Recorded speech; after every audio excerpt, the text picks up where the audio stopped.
His name is synonymous with the free ski movement. He helped Salomon launch the twin tip 1080 ski in 1998 that revolutionized the ski industry. His accolades are many, including winning the US Open Big Air and the King of the Hill. He has been nominated multiple times for Skier of the Year. Along with some of his buddies, including Tanner Hall, he founded the ski brand Armada, which is now one of the hottest brands in the market, one of the true pioneers and one of the most respected cats in the space. Please welcome JP Auclair.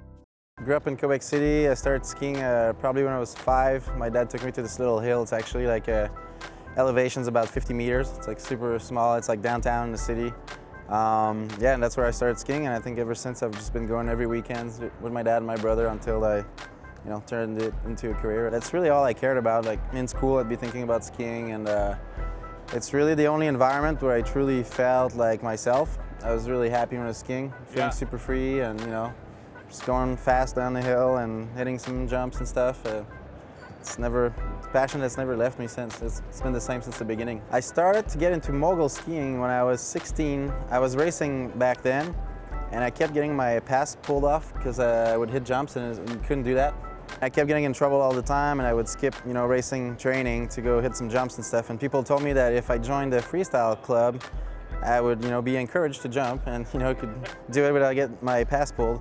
And so, that was mind-blowing to me. So I just switched from racing to moguls right away. And I love moguls, but basically the only reason I got into it was just so I could hit the airs in between. I was horrible at skiing bumps, but I just wanted to hit the jumps.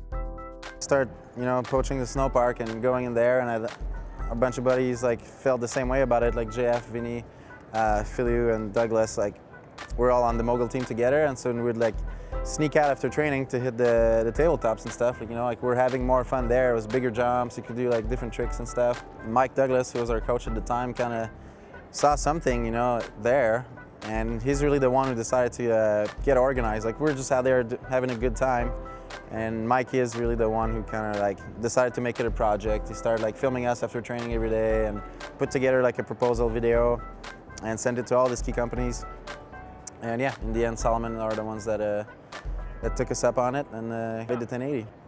Whether you're hitting a little side bump on the side of the run, these little kind of whoops that get formed there, and whether you're hitting a huge park feature and stuff, you're just having a good time, and it's fun to be creative and come up with new moves. And back then, it seemed like every day there was new tricks. There actually were twin tips before the 1080. Basically, we ended up doing at Salomon. It was a ski designed by skiers who were using that ski. So it was the first twin tip I think that made sense, and that's why it caught on huge. There was a strong demand for it. In Quebec, there's kids bending the tails of their skis themselves, making their own twin tips and stuff. Wow. And it was totally there. People wanted it, but none of the skis really worked. And then the 1080 came up, and yeah, that was an awesome time back then for sure. It was really exciting to see the first pair and know that it was gonna happen. And we didn't really think ahead of how big it would become or anything like that. It was just fun to be part of it and to help create it and to see it produced. It was really exciting for us.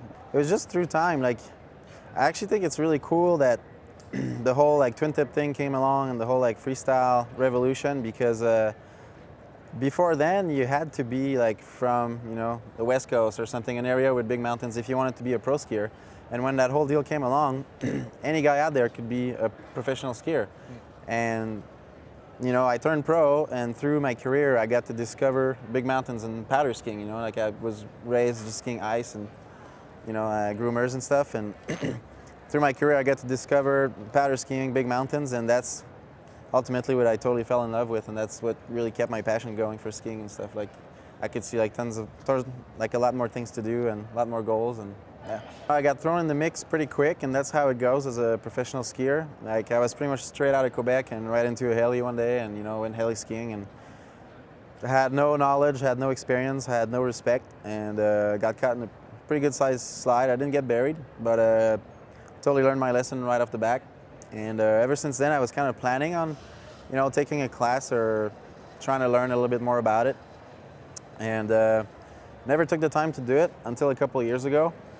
I decided that was enough, of close calls and seeing friends getting close calls or injured, and so I just took time off filming during the winter and took a guide class, which is actually at the same place where I go skiing in Haines, just took their own training for their guides.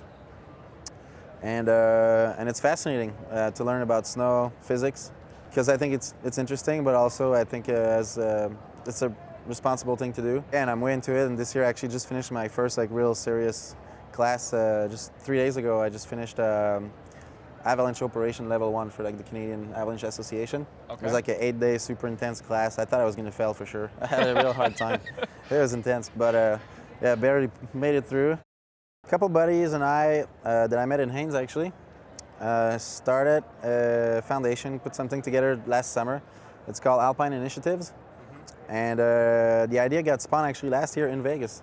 Late night, we're just talking about it. And next thing you know, we just wanted to be involved and go help somewhere, maybe some humanitarian work. We didn't know what we were doing. We didn't know how to go about it and where to get started. But my buddy's mom, Mikey Hovey, his mom was already kind of involved with a lady in Kenya. And so we figured, you know, that could be our first project. We'll just go and shovel for a couple weeks and call it and be stoked.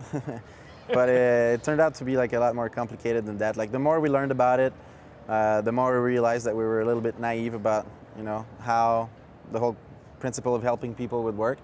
Basically, you know, last thing they would need anywhere is for people to show up and shovel. Everybody knows how to do that. It became more about, you know, getting organized and raising money and coming up with a solid plan and coming up with ways of helping people help themselves pretty much. Instead of like going in and do work for other people, we more like kind of came in and and gave them the tools to basically do it themselves. It's going to be a self-sufficient orphanage. There's going to be gardening, farming, and craft works. Yeah. Okay.